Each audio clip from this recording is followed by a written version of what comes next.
అందరికీ నమస్కారం. అఖండ 2 11th night show start అయినప్పటి నుంచి మాకు ఒక క్యూరియాసిటీ. ఎందుకంటే అంతకుముందే తమను, బోయపాటి గారు వీళ్ళందరూ సినిమా గురించి చెప్తుంటే నేను సుదర్శన్ థియేటర్కి వెళ్ళాను, శిరీష్ గారిని కూకట్పల్లి థియేటర్కి పంపించాను, ఇంకా వేరే పిల్లలందరినీ శ్రీరాములకు పంపించాను. అందరం ఒక్క దగ్గర చూడొద్దు, వి నీడ్ ఆల్ రియాక్షన్స్ అని. Is only super hero. Boyapati గారు బాలకృష్ణ గారిని ఇండియన్ సూపర్ హీరో చేశారు. సింపుల్. అంటే మనం హాలీవుడ్ సూపర్ హీరోల్ని చూస్తాము, సూపర్ మ్యాన్లను చూస్తాము. సో ఫస్ట్ టైం ఒక దైవంతో కూడిన ఒక క్యారెక్టర్ని డిజైన్ చేసి అది ఈరోజు ఇండియన్ ఫిలిం ఇండస్ట్రీలో ఒక సూపర్ హీరోని చేయడం, అది బోయపాటి గారికి, బాలకృష్ణ గారికి చెందింది. నేను సినిమా చూస్తున్నప్పుడు ఎపిసోడ్స్ వావ్, అఖండ క్యారెక్టర్ వస్తున్నప్పుడు అలా వావ్. చాలా ప్లేస్లోకి వెళ్తుంటే కొంచెం అంటే 58 సినిమాలు తీసిన ఎక్స్పీరియన్స్ కదా, సీనుకు తెలుసు భద్ర తీసినప్పుడే ప్రతి ఒక్క సీన్ని జాగ్రత్తగా డిస్కస్ చేసుకున్నాం. వెళ్తుంటే కొంచెం అక్కడక్కడ లాజిక్లు మిస్ అవుతున్నాయి. తర్వాత నాకు ఒకటే అర్థమైంది, ఈ సినిమాకు వాళ్ళిద్దరికి లాజిక్లు అక్కర్లేదు, ఓన్లీ మ్యాజిక్ కావాలి అని. అదే మ్యాజిక్ చేశారు.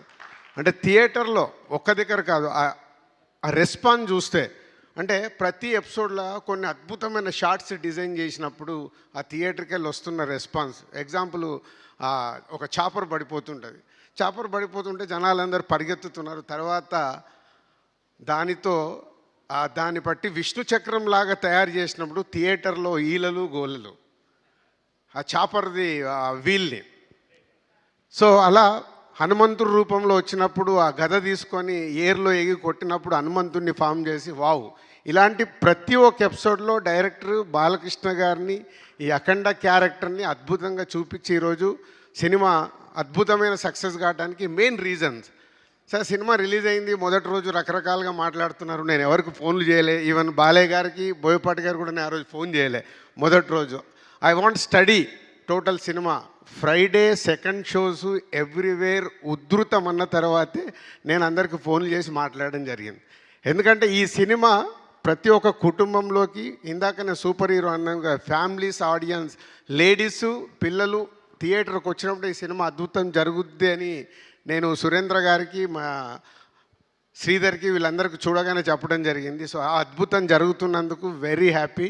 ఈరోజు నిన్న సాటర్డే, ఈరోజు ఫ్రైడే, తెలంగాణలో రిలీజ్ చేసిన మాకు మూడో రోజుకే 70% మేము పే చేసిన దాంట్లో 70% రెవెన్యూ రికవర్ చేసి ఈరోజు ఇంత అంటే బాలకృష్ణ గారి ఆల్మోస్ట్ ఈ మధ్య అన్ని సినిమాలు మేమే రిలీజ్ చేస్తున్నాం. అఖండ కూడా మేమే చేసాం, బోయపాటి గారి సినిమాలన్నీ మేమే చేసాం.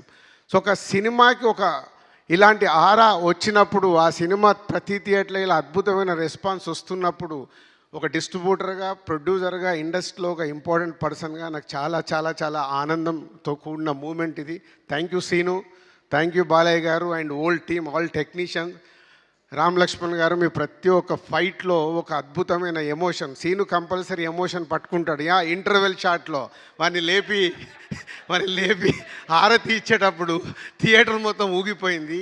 అంటే ఇందాక నేను అన్నాను కదా, బోయపాటి గారు, బాలకృష్ణ గారు వాళ్ళిద్దరికీ ఏంటంటే సినిమాలో ఆ ఎపిసోడ్ ఎలా ప్రేక్షకుల్ని ఉర్రూతలు ఊగించాలనే చూస్తారు, కానీ నో లాజిక్స్, ఓన్లీ మ్యాజిక్.